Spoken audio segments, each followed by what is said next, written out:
Kelly. How are ya? Christie, it's so great to see you. How are you doing today? I'm really great. So, to our audience, I just want to say thank you for your patience. We were experiencing some technical difficulties, but we're really excited to be here. So, I'm here with Dr. Kelly Monahan, my co author of Essential: How Distributed Teams, Generative AI, and Global Shifts Are Creating a New Human Powered Leader. We have received some great questions, Kelly, and I'm really excited to get into the meat of things with you today. So let me start off with the first question that we got. We got a question from Sarah, and she asked this: what inspired you to write Essential, and what's the core message that you want readers to know? Oh, Sarah, thank you so much for that question. And Christy, thanks so much for doing this today. So for me personally, and then Christy, I'm going to throw the question back over to you too, because I'm curious to how you're going to answer this. But for me, the inspiration really came down to three things as I think about leadership. The very first, and I know it's something that you and I have been talking about really for like the last 10 years together, is that there's these macroeconomic shifts that are truly new today that are unknowns. And so whether that's an imbalanced labor market, whether that's a global pandemic, now a mental health crisis in the workforce, Gen Z, we talk a lot about in the book between Gen Z and what we call digital everything, and this transparency that we're seeing inside of companies in ways that we've never seen before through TikTok videos and layoffs. And if you're a leader today, this is difficult. And so the second reason why I wanted to write this book with you is that we both know MBA programs are wonderful for teaching people how to plan, administer, and control resources. They're terrible at actually how to teach leaders how to influence people.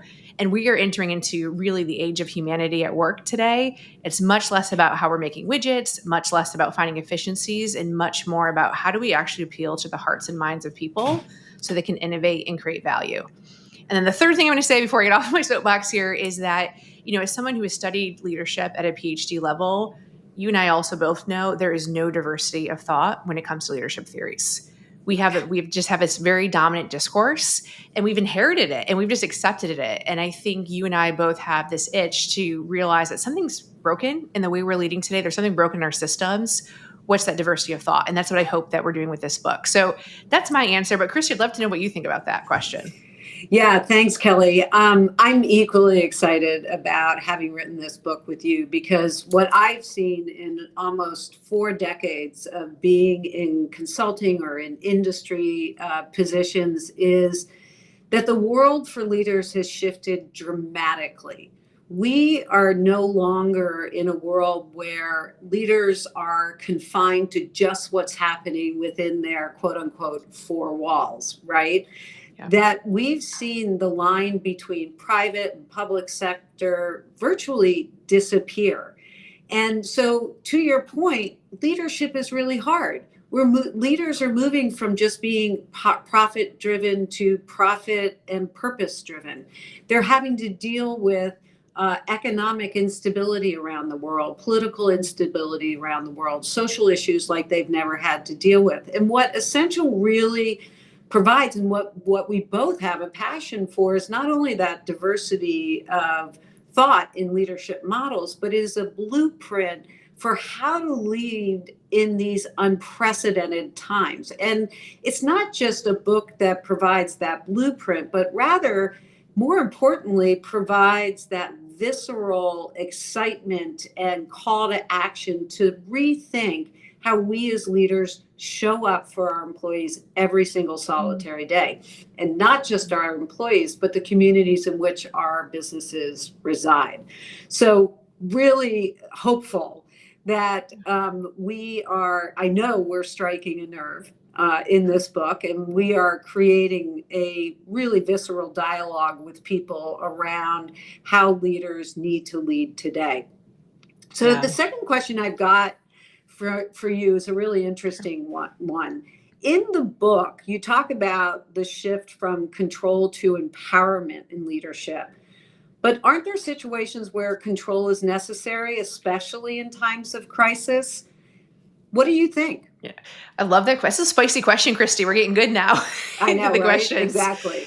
Hey, it's a fair question. And I mean, it's something that, as I lead our Upwork Research Institute, go out and talk with clients, we're hearing this a lot too, of at some point in time, there's been such a feeling of loss of control from leaders Yeah. between everything that's been happening, that there is, what can I control? Like, we're still talking about RTO mandates. Like, can I control whether or not my people are coming into the office or not? And I think what we talk about in the book is this power shift that's happening. And it's partly because of the imbalanced labor markets.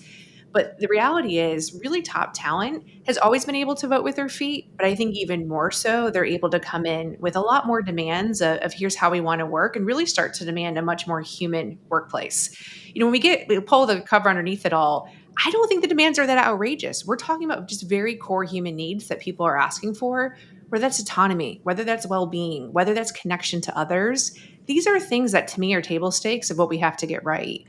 And one of the things my colleague Tony Buffin talks a lot about is we need to move from even the way that we talk about talent, from talent acquisition to talent access. Talent acquisition has a sense of control. I own you. I have a one-to-one relationship, and it's bred all this like paternalistic culture and instincts of I will take care of you as long as you only work for me. That's not going to work anymore in the future. I see it every day on our freelancer platform. And so instead, I think we need leaders to move from a sense of control and acquisition to access. That's moving from a scarcity to abundance mindset. And so that's what I would encourage 100%. leaders today, is what we need to think about. But how does that question, what do you think about that? And how are you thinking of control? Yeah, no surprise. I'm in fierce agreement with everything that you've said. I want to drill down on this notion that we talk a lot about in the book, which is autonomy, right? Is that fundamentally people are they want to do a great job at their jobs. They want to perform at an excellent level. What they want is to be engaged and empowered, however, right? And not for leaders to micromanage in a way that is making them feel better about how they're controlling their environment, because as we just said, leadership is really hard today with all the multiple factors going on. It's also really hard today because, especially in the middle management ranks and in some of the higher leadership ranks, it's all about outcome and productivity. And, we keep getting promises that, AI is going to make us more productive. Well, it's not, right? The research shows that. So this notion of autonomy, this notion of being able for leaders to be able to be empowering of their employees, to know their employees really at a deep level so that they're asking their employees to execute in a way that is to their strengths, becomes ever so more important.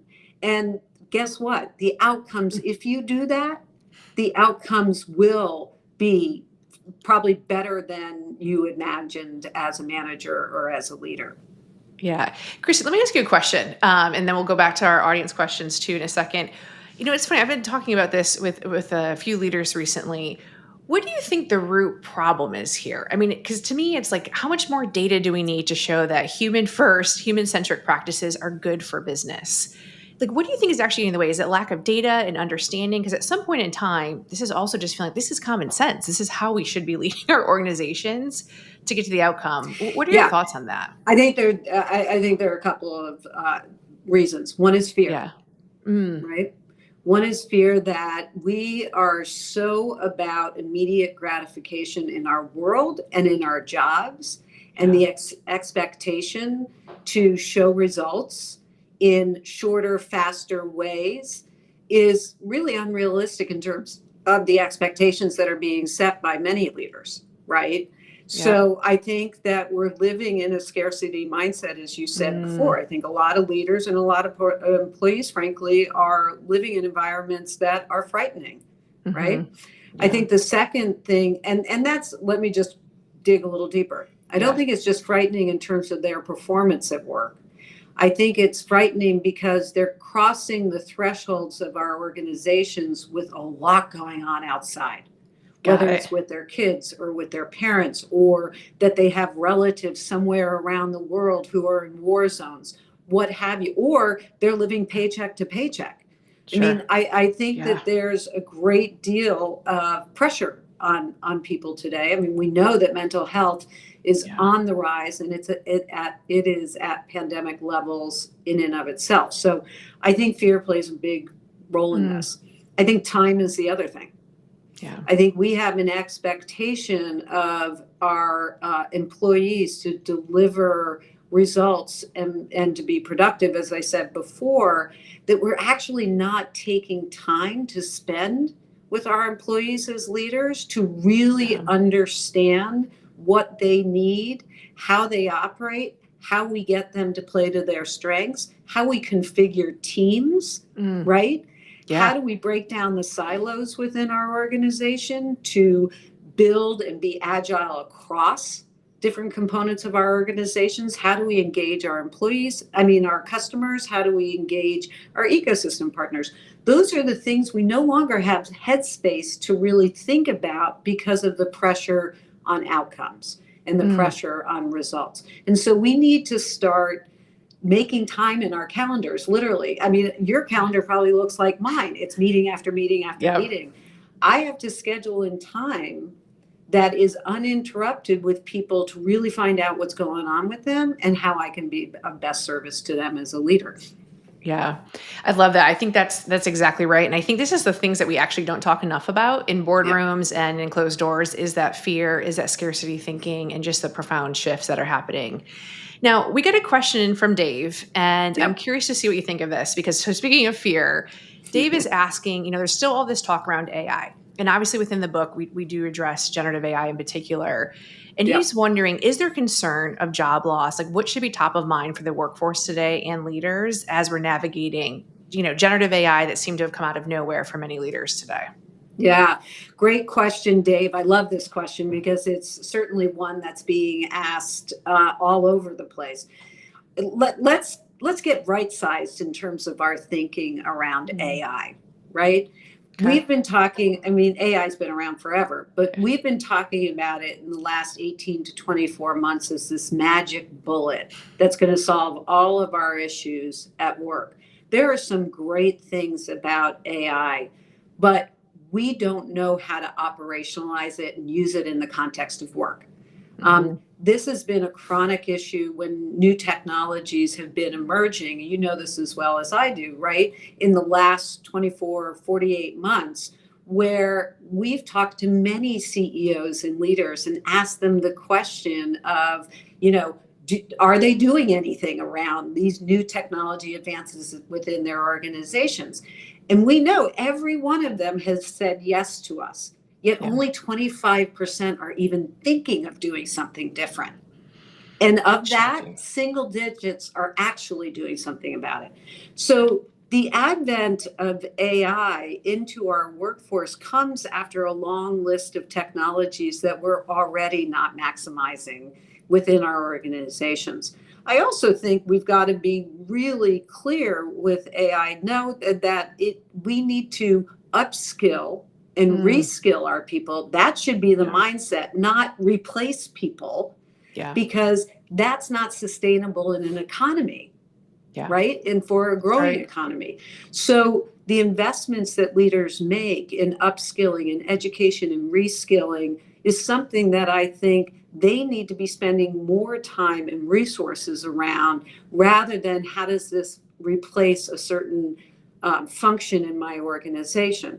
Many of the people where automation and AI can be very helpful on have a whole slew of other skills and capabilities Mm, and institutional knowledge yeah. that is priceless, that Yep. no technology is going to have. And so we've got to do the work to understand best and highest use of both the technology and AI and our people equally. What Yeah. do you think? Yeah. So, Christy, I want to share with you some research that we're doing right now at Upwork and get your reaction to this as well. So, obviously, at Upwork, I see a labor market every day in terms of supply and demand. And so, we've been actively studying what generative AI is doing to jobs because we know it's a hot topic today. And so, we found this really fascinating trend that we've been observing for the last 18 months is that generative AI is coming in and really moving across all categories of work. It's not just isolated to data scientists or engineers. Like it's really democratized the use of Yeah. this and the application. And I think what people are struggling with, which is what I want to get your leadership opinion on, is we're seeing that the value of work is actually increasing quite a bit through these jobs. So freelancers are earning more on Yep. generative AI projects, and the type of work they're doing is moving up the value chain. And so I think for me as a leader and just as a researcher, I'm over here like raising alarm to say, hey, generative AI is, to your point, is not going to substitute your job, but it's going to transform it and cause you to work differently. How do we Correct. get people ready to go up the value chain? Because that's the thing. We've wired our organizations and people for efficiency, do the same thing over and over again, a lot of this administration. And now we're going to have to ask people to think creatively, to really use ethical judgment as they're, taking out the generative AI output. How do we get people to rewire our systems and even people to think differently because of this tool that's causing us to move higher up the value chain?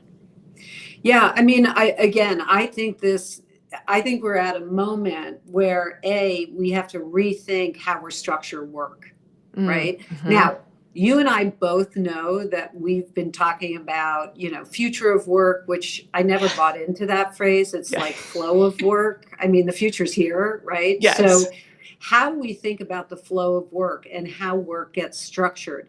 How do we think about the roles within the organization, the expectations of the organization? How do we restructure the foundations around how that work gets done, not only by roles, but by outputs, right? And then by skills.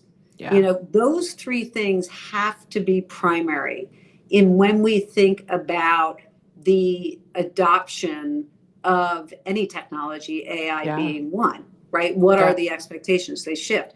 Most organizations that you and I are talking to, they haven't re-upped their job descriptions, their role descriptions. They haven't, there's my, you gotta love AI. It's giving me the thumbs up on the screen. It agrees with you. They haven't done the basic work to really think about how work gets done and the structure of work, right? Yeah. So I think there's a re-examination of that, Kelly. I think that leaders have to, again, first of all, build within their workforce more strategic thinking, more education around ethical use of data.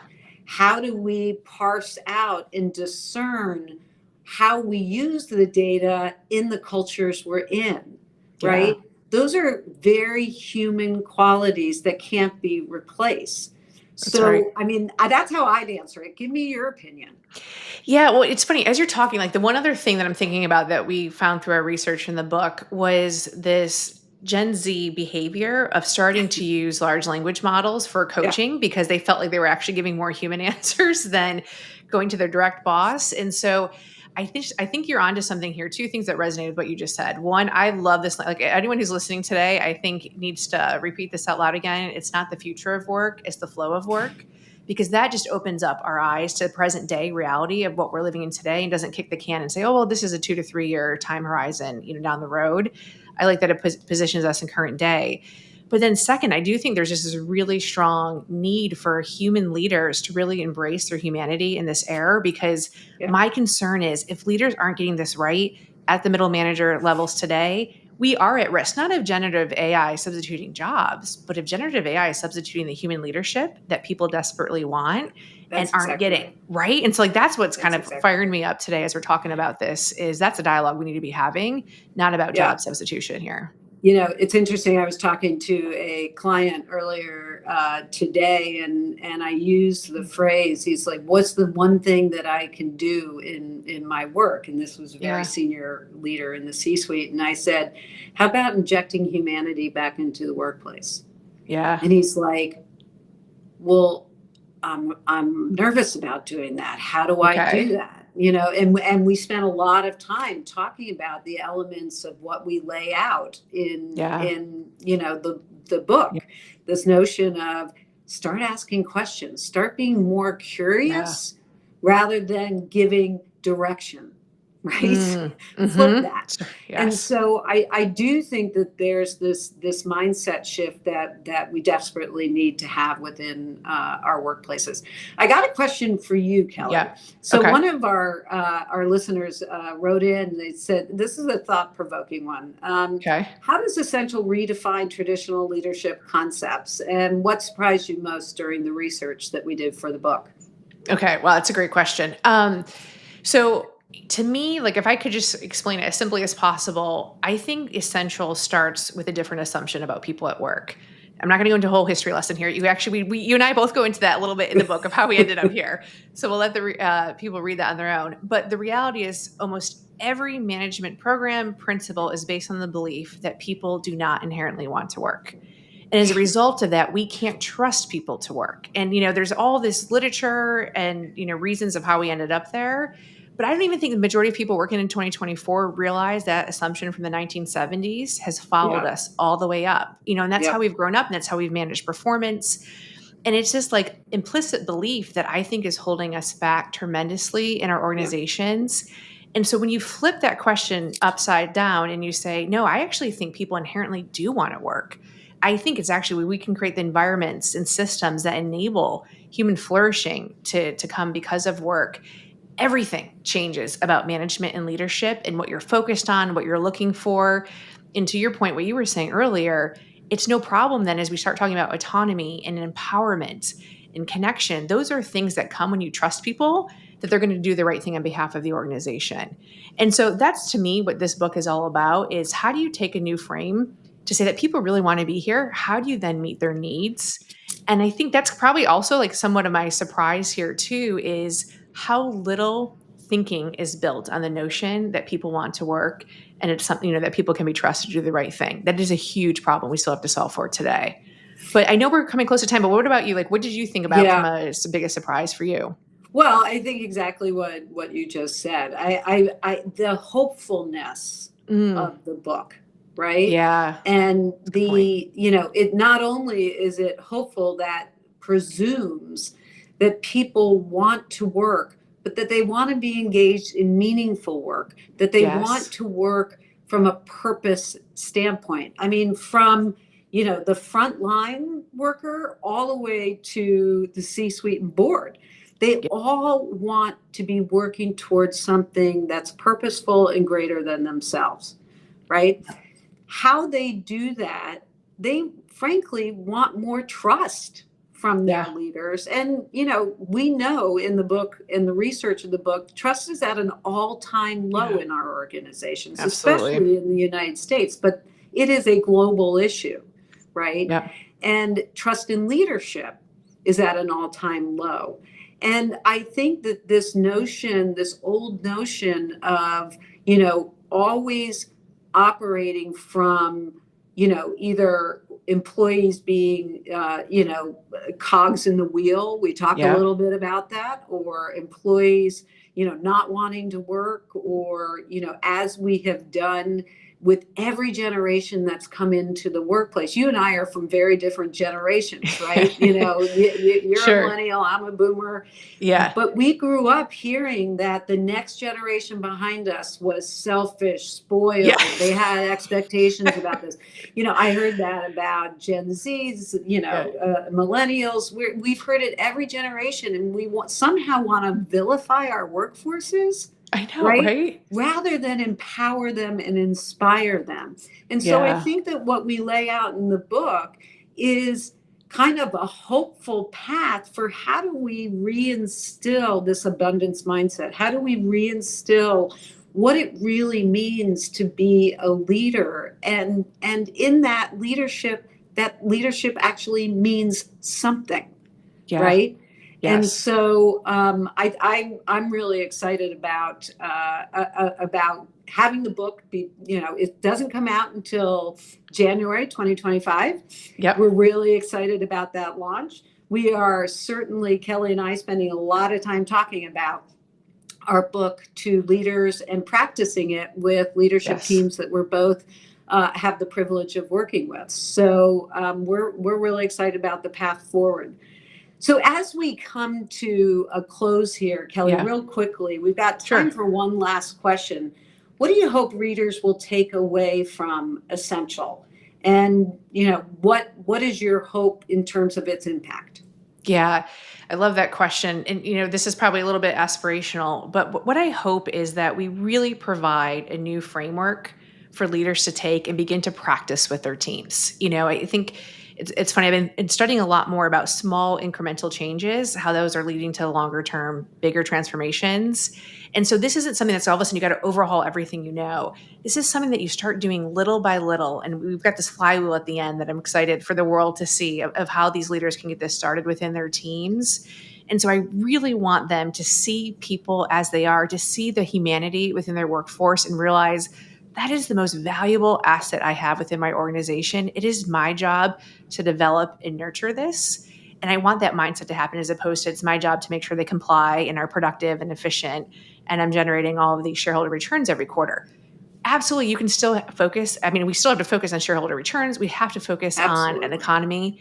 That's not like that's table stakes to me, but we don't have to no longer do it at the expense of people at work. And that to me, if we can blend an and in that, you can generate great shareholder returns, investor returns, and bring out the best of humanity in your workforce. That is what I want. So, how about you as we close out? What do you want people to walk Yeah, away I couldn't with? agree more. I mean, I think that, many people that I talk to will, and this has been true as a practitioner in talent and organization and human Yeah. capital my whole life, oh, yeah, treating people more human, those are all nice to haves, Yep. Christy, but does it impact the bottom line? Well, Yep. we have gads of research in the book that says, yes, it impacts the bottom line. But this notion that, profit, profitability, success in your job, moving up, however you want to move up in your organization, it's not mutually exclusive with acting in a very Mm, human way and yes. injecting humanity into the organization. We have pitted those against one another for Yep. years, right? Decades, in fact. And so I think that what we have the opportunity to do with this book, and what I'm really excited about this book, is how we bring the two together in Yeah. very practical ways, in Yes. practical suggestions and a framework that leaders can go execute on tomorrow. They don't need Yep. some big, class or education or That's anything. They right. can execute this tomorrow. And I think leaders want it as Yeah. much as the humans that they work with want it. So super Yeah. excited. So I want to thank everybody. I want to thank you, Kelly, for Yes. joining me today. I want to thank everyone for being on this LinkedIn Live with us. Thanks again for your patience at the top of the hour when we had some technological, glitches. But stay tuned to LinkedIn because Kelly and I are going to be speaking about this much more in the coming weeks. And don't forget to pre order your copy Yep. of Essential on your favorite book site. We look forward to hosting you and visiting you on our own website for the book, smith-monahan.com. And with that, keep the questions coming.